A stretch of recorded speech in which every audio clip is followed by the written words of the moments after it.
Rebonjour à tous, donc voici l'exercice 3 de la fiche sur la convexité que je vais m'apprêter à corriger. Donc dans cet exercice, on vous donnait un tableau de variation de la fonction f'. Donc vous constatez qu'elle est décroissante puis croissante, mais vous avez également des valeurs, des images, l'image de -5, de -1, de 1 et de 3, qui risquent fortement de nous servir dans cet exercice. Alors à droite ici, je me suis mis un petit pense bête qui est mon cours sur la convexité et le lien entre f seconde, f' et f. Alors regardons un petit peu la question 4 d'abord et traitons de la convexité puisque c'est à ça que sert mon tableau à droite. Alors, on me propose que la fonction f est convexe, concave, etc. On va essayer un petit peu de regarder de plus près. La fonction f est convexe sur -5, -1. Sur -5, -1, moi je sais que la fonction f', elle est décroissante. Et lorsque je connais les variations de la fonction f', je peux déterminer la convexité-concavité de la fonction f. Donc, on me dit qu'elle est décroissante f' sur l'intervalle -5, -1. Dans ce cas-là, j'en déduis que cette fonction f, elle devrait être concave. Or, on me propose convexe, donc ce n'est pas correct. La réponse A est fausse. La B, on me propose le contraire, concave, sur le même intervalle. Là, en revanche, c'est juste, puisqu'on vient de dire que, je répète, la dérivée f' est décroissante, donc la fonction f est concave. Donc la B est correcte. La C, concave sur -5, 1, c'est faux, puisqu'il y a changement de variation sur l'intervalle, pardon, et donc elle ne peut pas rester ni convexe ni concave tout le temps, donc ça c'est pas possible.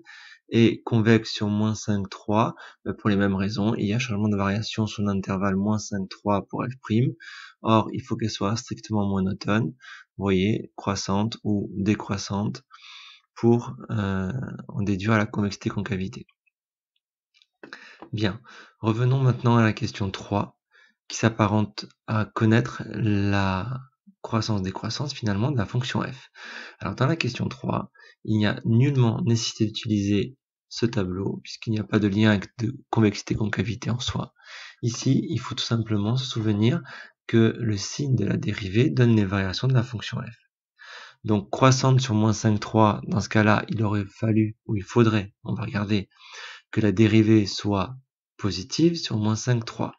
Sur -5, 3, la dérivée, elle passe de -0,5 à -3, puis remonte jusqu'à 0, et ensuite, sur l'intervalle 1, 3, f', elle passe de 0 à 4, donc elle est positive sur 1, 3 et négative sur -5, 1. Donc pour m'en souvenir, je vais me l'écrire afin de ne pas me tromper. Donc 3, d'après le tableau de variation de f', on a, attendez, petite virgule, ça gêne pas, que f' de x est négative pour x dans l'intervalle, alors on va corriger ça, pour x dans l'intervalle -5, 1, et ensuite, eh bien, f' de x est positive pour x dans l'intervalle 1, 3. Donc maintenant, on peut en déduire les variations. Donc on sait que f va être croissante. Alors, hop, f est donc décroissante, pardon. Alors, ce que je dis n'a pas beaucoup de sens si je ne précise pas l'intervalle. Donc j'ai précisé l'intervalle. F est donc décroissante pour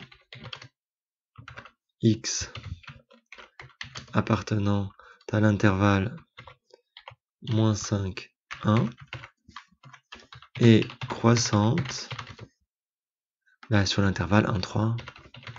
Donc là, il n'y a pas beaucoup de suspense pour ce qui ont compris. Maintenant, on va comparer un petit peu à ce qu'il me propose. Il me propose croissante sur moins 5, 3. Eh bien, moi, je suis croissante sur 1, 3. Donc sur moins 5, 3, je ne suis pas croissante, clairement. Décroissante sur moins 5, 1. Eh bien, c'est exactement ce que je dis ici. Donc, la réponse B de la question 3 est juste.